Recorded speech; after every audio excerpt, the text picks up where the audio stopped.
Ready to transform your designs by mastering the art of image editing in Adobe Illustrator. First, let's address the basics and understand how Illustrator handles images often.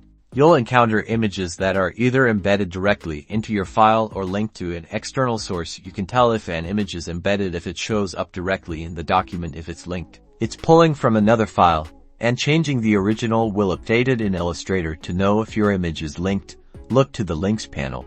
Let's start editing an embedded image. Select the image and right-click, choose Mask. This will give you some options to choose from. You can edit the mask shape to hide parts of the image, and you can reshape your mask however you want. Next, we will work on recoloring an image. The Recolor Artwork panel is a game changer for adjusting colors. Select your image, then go to Edit Grader, then Edit Colors Grader, then Recolor Artwork, and let's start playing with our colors. You can experiment with different color harmonies and adjust individual colors with incredible precision to give your image a whole new look. Finally, let's look at adding effects. With your image selected, head to the Effects menu. You can add shadows, blurs, and all sorts of visual enhancements. Play with the settings until you achieve the look you desire, and when we're done applying our effects, we'll see how we've changed things from the original picture. With a little practice, you can give your images the boost they need to stand out with different masks, colors, and effects. We transformed this image, and now you can too.